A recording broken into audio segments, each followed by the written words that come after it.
Olá, bem-vindos à Igreja no Mundo, o programa da Fundação AES. Sou o Paulo Aito e hoje vamos ver um filme sobre Israel, a Terra Prometida. Quando se fala em refugiados, rapidamente se pensa em países como a Itália, por exemplo, a ilha de Lampedusa, ou a Grécia, ou a Turquia, mas dificilmente alguém pensará em Israel. E, no entanto, Israel acolhe milhares de pessoas, de refugiados, provenientes da Eritreia, do Sudão, até das Filipinas. São tudo pessoas com histórias terríveis para contar. E quando chegam, normalmente são acolhidos pela Igreja Católica. São acolhidos pela Igreja Católica com o apoio da Fundação AES.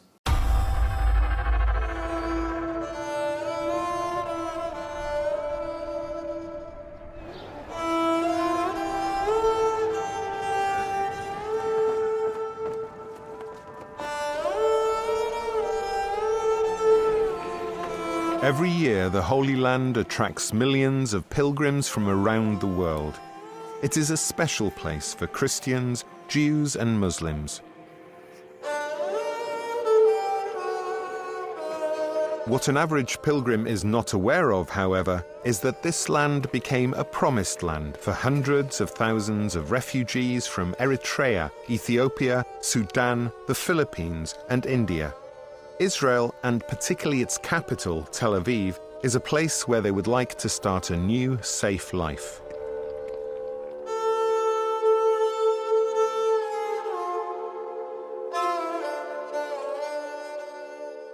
Tel Aviv was a city that was built predominantly with the vision of being a secular Jewish city. It was founded in 1909 by Jews who came here predominantly from Eastern Europe. And with that vision of being a secular city, and for Jews, of course, there are no churches in Tel Aviv. But as Tel Aviv became the center of the Israeli economy, it attracted a migration of people who came to work and people who came to seek asylum. Within the last 10 years, about 63,000 economic migrants and asylum seekers flowed out from Asia and Africa to Israel. The vast majority who entered the country before the end of 2012, when a 5-meter steel fence sealed off Israel's border with Egypt, were Eritrean and Sudanese. These refugees have every reason to escape from both countries. The ongoing local political and social situations there are dramatic. The United Nations reports show that in South Sudan alone, almost 7 million people are in need of urgent humanitarian assistance. As far as Eritrea is concerned, the country is based on the absolute control of all citizens by the security apparatus. It is one of the world's most repressive regimes, being accused of crimes against humanity.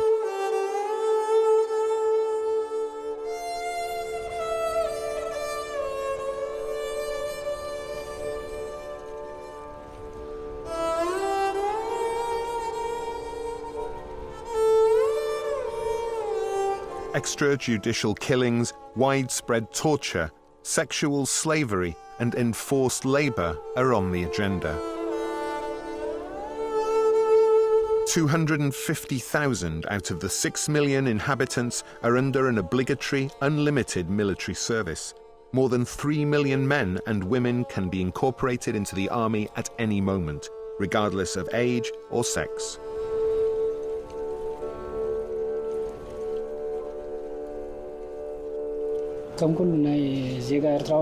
Like every citizen of Eritrea, I was in the military service at war, risking my life.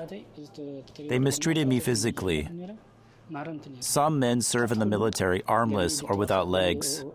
My situation is better. I have my entire body.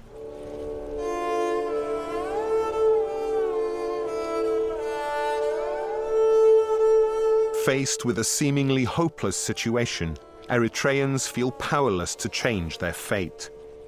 The military conscription, combined with the cruelty present in the army, is the most common cause of escapes from the country. My last 10 years over there were the most terrible thing which a man can experience.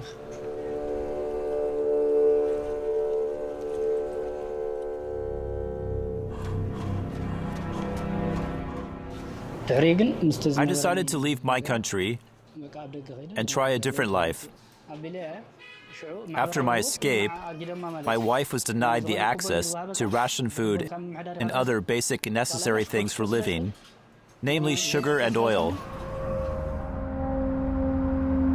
Refugees, in order to achieve their desired goal, the promised land to which they tied such big hopes, must overcome thousands of kilometers through Sinai. They wander on foot, sometimes in enormous heat, without food or drink. However, as they admit to themselves, these are not the biggest dangers waiting for them on their way.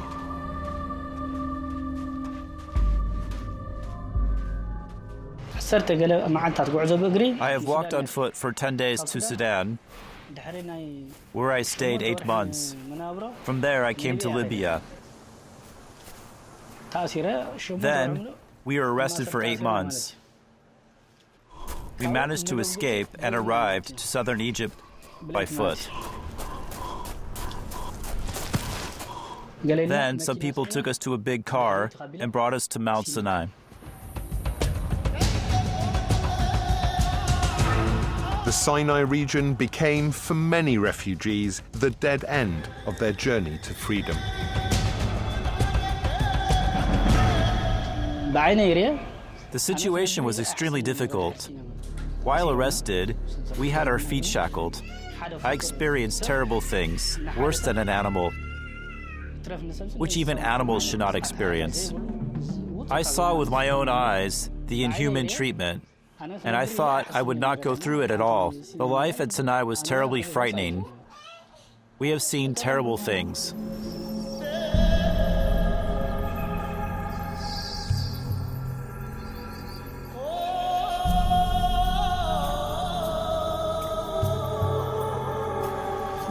There was nothing to eat, and some detained died. There was a chain of human trafficking, and many of them, they were tortured for ransom. The traffickers, they were kidnapping and selling them to the Rashaida first in Sudan, and then to the Bedouins in Egypt. They were used to get money by smuggling people, smuggling drugs, smuggling things. So they start to kidnap people and sell them for $40,000, $50,000. The first thing they do is they try to work out who is related to who. So they say, okay, great. Here is a daughter, and this is her father. Okay, daughter, father. They say to the father, we'll help you get over to Israel. So they take the father, and they get him over the border. Very often, they even give him a telephone, and they give his daughter a telephone. So he goes over to Israel, and then they say, okay, you want to see your daughter again? You need to get to us $40,000. You go over and you work. When you have sent us $40,000, we will send your daughter. And why the telephone? So that the father does not forget. And if they don't pay, they torture them until they pay. They were suspended from the ceiling, upside down. Some of them, they were tied. They lost their fingers and hands. Many died during the torture. Some remain depressed and unable to do anything. They were burned with plastic bags, with electric. I saw a woman burn the whole body with diesel. And some of them, they were burned only their hair. It's horrible. It is horrible, really. Many die in the Sinai desert. A few, however, risking their lives, managed to arrive in Israel. And here, new bad experiences await them. Since 2009, Israel has recognized none of the Sudanese asylum applications. Only 4 Eritreans have received a positive reply. Thousands were either deported or received a temporary permit. They risk an expulsion from Israel at any moment.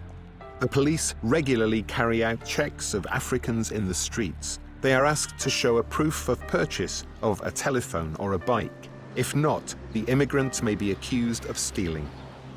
Prime Minister Benjamin Netanyahu calls Africans arriving in Israel a threat to the social fabric of society, national security, national identity, and the existence of a Jewish and democratic state.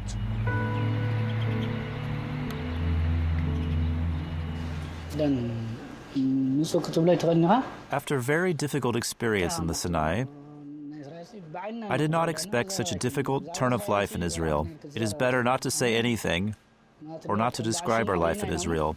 Not speaking about Israel as the country in general. They control us by all means. How I'm dressed, where my wife is. If we're lucky, we hope that we will leave Israel alive, without any accidents. In this country, there is nothing good for us. According to the Human Rights Watch report, the government in Tel Aviv created such complex legislation procedures that the refugees from Eritrea and Sudan have no chance of receiving refugee status. They are sent to a camp in the middle of the Negev desert called Holot for an indefinite detention.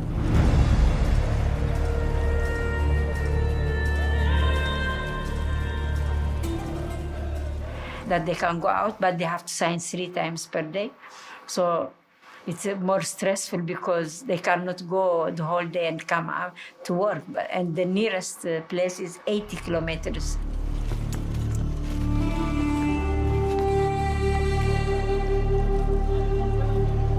Their health is not being taken care of, particularly if they're sick. But the worst of all, there's nothing to do. These are thousands of young men who are confined to a camp or to a very small area in the middle of nowhere. And what do they do the whole day? People detained at Holot can come and go, but they must sign in at night and sleep there, making it impossible to stray far or hold jobs. The winters are bitter cold, and summer temperatures can soar to 40 degrees Celsius. Inmates sleep 10 people to a room, all sharing a single bathroom. The authorities are doing this to encourage the people to go back to where they came from. They are not wanted here. They are described in the official media as infiltrators who have come here to work.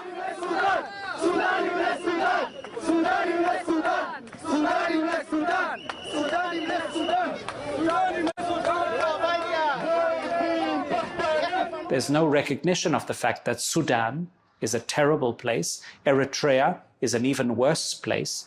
People are running for their lives and coming to ask for asylum. In Israel, refugees who, in accordance with international law, should be granted a refugee status are not treated as asylum seekers and have no rights. In most cases, they do not have any official documents. This means that they cannot work legally and their arrest is more than possible. In most countries, asylum seekers get a positive reply. 83% of Eritreans and 67% of Sudanese going through asylum screening are accepted as refugees. So the Israelis say, you go to Holot, or we give you $3,500 and you go back to Eritrea. That worked in the first 2 months. We had more than 2,000 people leave. Now, people are not going back because the stories of what happened to the ones who went back are starting to come. How they were put in prison and tortured, how their money was taken from them. And so people do not anymore want to go back. They prefer to go to Holot than to go back.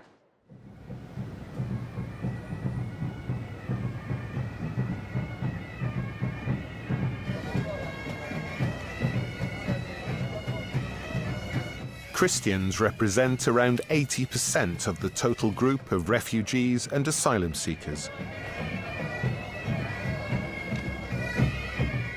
For those who survived the hell of kidnappings and detention camps in the desert, there is a pastoral center in Tel Aviv offering support on many levels.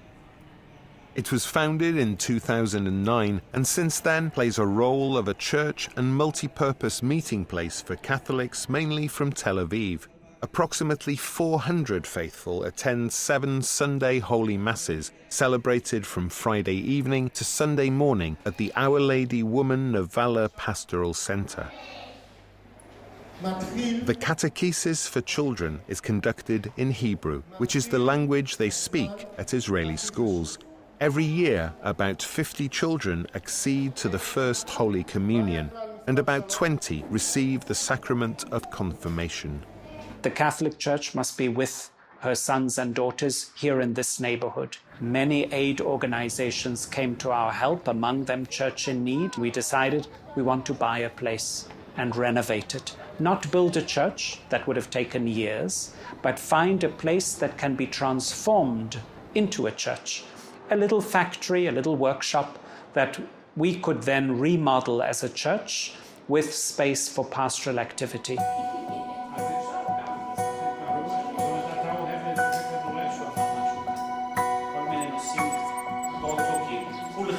To date, there were no Catholic churches in Tel Aviv, and this need was born simply from what we saw in that district. There are a lot of Catholics who would like to have an opportunity to participate in the Holy Mass, or have some of a parish life, a community life. Our center is not only a place for the Holy Mass, though.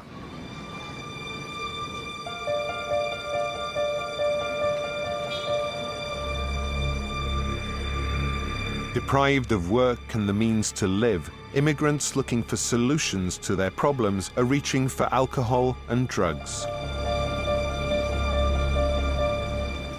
We have a lot of alcoholism. In fact, right in front of our church, we have a place where people come and get drunk at night, and there's a lot of fighting and abuse of women. A place, it's not a bar, because a bar sounds sophisticated. This is just a place where very poor and desperate young men go to drink themselves into a stupor to forget their terrible situation.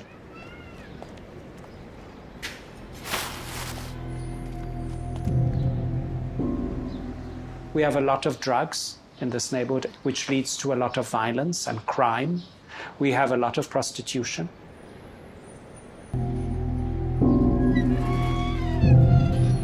Some of the children are behaving strangely because they have alcoholism or drugs at home, because, God forbid, their mother is involved in prostitution, or because they have been abused. The unregulated situation of migrants, especially that of women, the lack of permanent income, the lack of adequate medical care, forces many young pregnant women to consider abortion. Abortion is a huge problem also because when a mother does have a baby, she's not always allowed to keep that baby because the baby cannot be registered. In the old days, they received birth certificates, but it's becoming a bigger and bigger problem as Israel don't want this population to be stable and to grow. Refugees and asylum seekers, when ill or sick, have no right to take advantage of any state medical care. Only some non-profit organizations provide a minimum of help. Sister Azeze works for one of them as a volunteer.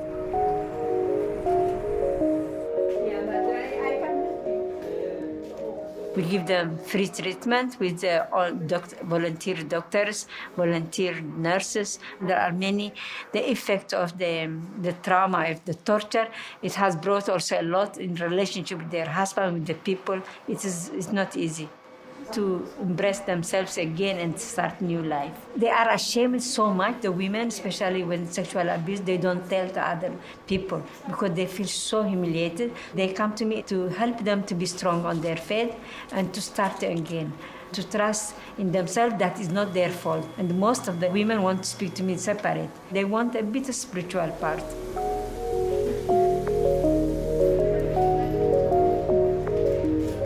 What happened to them, it was not only traumatized them physically, but psychologically.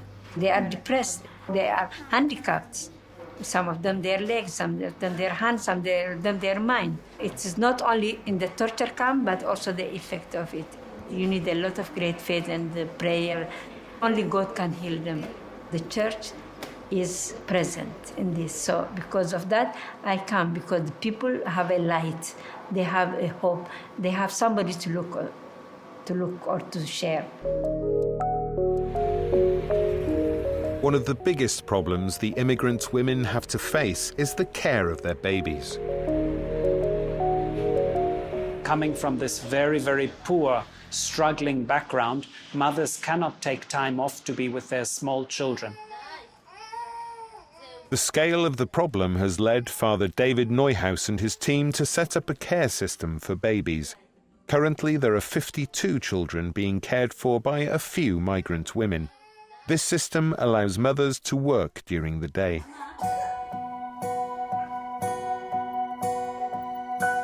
A large group which can count on the material and spiritual support in the pastoral centre in Tel Aviv, apart from the Eritreans and the Sudanese, is the Filipinos. They are mostly economic immigrants. If they can get a job, it is the hardest, lasting more than 10 hours a day and with very low income. They are answering a huge need. Okay, it's the need of rich people who don't want to do certain jobs. They don't take care of their poor people, they don't take care of their sick people, and often they don't take care of their children. This is a common feature of a rich society. They bring in other people to do that work. So we have our slave markets and we fish for slaves. And Filipinos in the job of caregiving are extremely sought after. They are loved and sought after.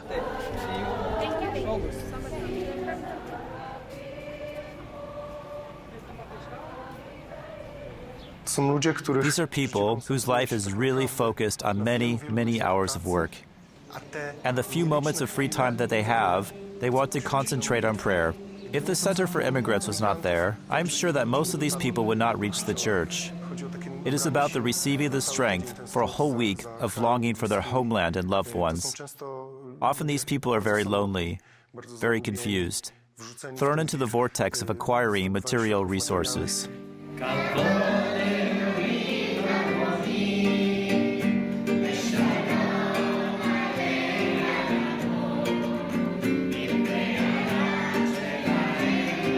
The sacramental, catechetical and community life is led in Hebrew.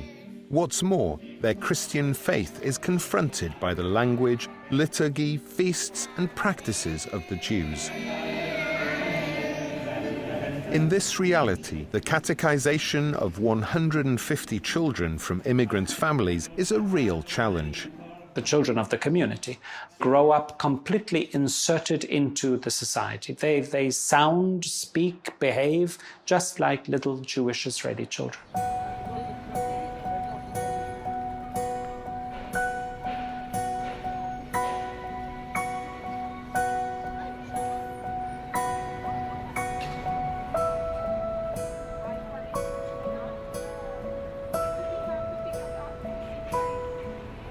That it's a big, big struggle to introduce them into faith, because they frequent a completely secular Israeli Jewish world. Our biggest enemy in terms of the work of the church is assimilation.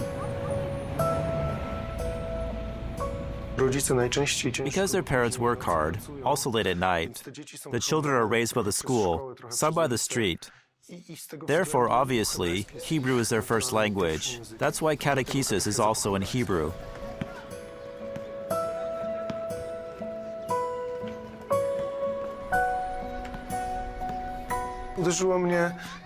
I was struck by the determination with which parents send their children to catechism.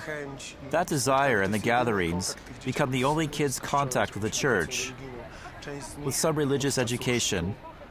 Some of them never had any real contact with any catechesis since their baptism. And all at once, an opportunity to prepare the children for the First Communion appears. So the parents very willingly bring their children over.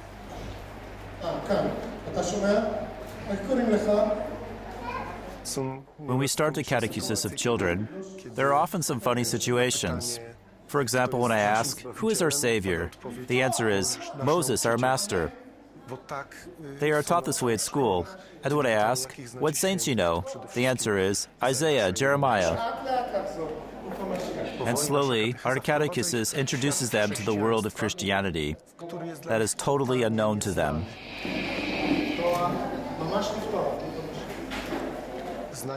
They know Judaism from school, whereas Christianity is something so abstract for them at the beginning that slowly we have to pierce through their ignorance.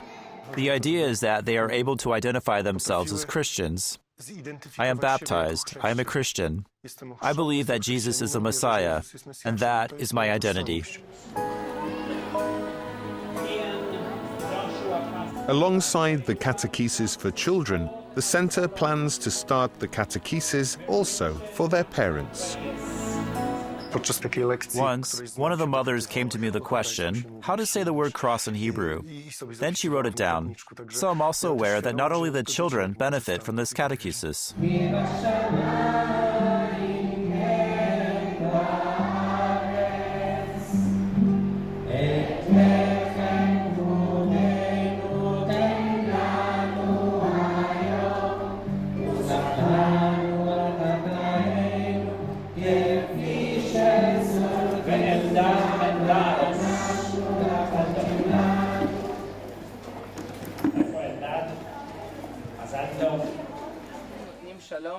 Children also have an opportunity to participate in the summer camps organised by the centre. All these holiday trips strengthen their faith because they meet, as in the case of World Youth Day, millions of young people like them. However, being a Catholic in Israel is kind of an extravagance. The fact that in Israel there are few of us does not mean that there are no Catholics at all. And after coming back from a meeting in Europe, I see these young people transformed, less ashamed of their faith. The kids who come back home teach their parents Our Father in Hebrew. A Filipino mother told me that her daughter, since she came back from a summer camp, sings all religious songs in Hebrew. And she says, "Father, I have learned half of these songs already, and even Our Father we pray together in Hebrew."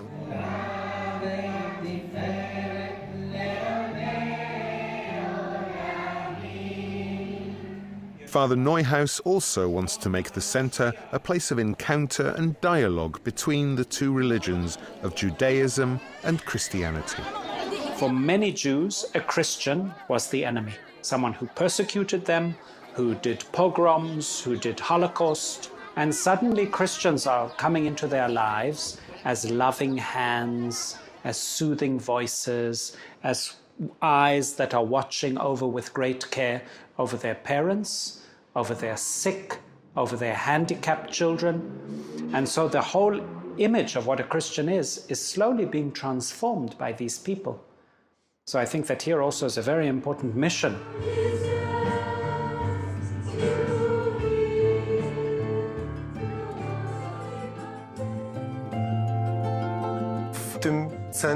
In our center, the faithful feel that they are not alone, that someone takes care of them, that someone wants to organize and do something for them. It's so touching to see the smile and the joy of people coming out after the Holy Mass, and to know that this would not take place if our center was not there.